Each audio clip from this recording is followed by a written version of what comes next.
بسم اللہ الرحمن الرحیم۔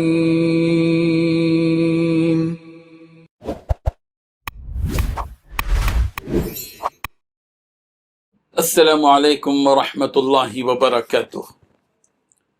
الحمد للہ وکفی وسلام علی عبادہ الذین اصطفی، اما بعد۔ حاضرین و ناظرین، یہ درس حدیث نمبر 343 ہے اور آج کا عنوان ہے آپ صلی اللہ علیہ وسلم سفید رنگ والے، خوبصورت اور پیدائش میں ہر لحاظ سے درمیانے تھے۔ روایت سماعت فرمائیے، ترجمے کی بات تشریح کی جائے گی۔ بسم اللہ الرحمن الرحیم۔ عن سعید الجریری رضی اللہ عنہ قال سمعت ابا الطفیل یقول رأيت النبي صلى الله عليه وسلم وما بقي على وجه الأرض أحد رآه غيري قلت صفه لي قال كان أبيض مليحا مقصدا رواہ الترمذی۔ حضرت سعید بن ایاس الجریری فرماتے ہیں، میں نے ابو الطفیل سے سنا، وہ فرماتے تھے میں نے نبی کریم صلی اللہ علیہ وسلم کو دیکھا ہے اور اب روئے زمین پر میرے سوا کوئی شخص باقی نہیں رہا جس نے آپ صلی اللہ علیہ وسلم کو دیکھا ہو۔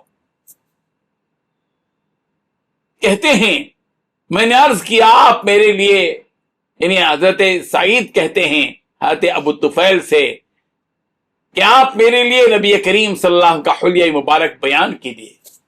تو انہوں نے، ابو الطفیل نے جواب دیا، فرمایا آپ صلی اللہ علیہ وسلم سفید رنگ والے، خوبصورت اور پیدائش میں ہر لحاظ سے درمیانے تھے، یعنی اعتدال والے تھے۔ بزرگان محترم، حضرت ابو الطفیل عامر بن واثلہ بیان کرتے ہیں، جو صحابہ میں سب سے آخری زندہ رہنے والے صحابی تھے۔ اللہ اکبر۔ جب سعید الجریری نے حضرت ابو الطفیل عامر بن واثلہ سے رسول رحمت صلی اللہ علیہ وسلم کے اوصاف دریافت کیے، دونوں نے صرف چند الفاظ میں ایک ایسا جامع نقشہ پیش کیا جو نبوی جمال کو، نبوی وقار کو، نبوی اعتدال کو بہت ہی سادہ مگر عمیق اور گہرے انداز میں بیان کرتا ہے۔ کہا حضرت ابو الطفیل نے، ابیض، پیغمبر کی رنگت خالص، روشن اور پاکیزہ اور سفیدی تھی جس میں فطری چمک اور نورانیت جھلکتی تھی۔ عرب اہل زبان اسے اس رنگ کے لیے استعمال کرتے تھے جو صاف، جاذب اور دل موہ لینے والا ہو۔ یہ بیان دیگر حلیہ روایات سے بھی پوری طرح مطابقت رکھتا ہے جن میں آپ صلی اللہ علیہ وسلم کے چہرے مبارک کو چاند کی طرح روشن قرار دیا گیا۔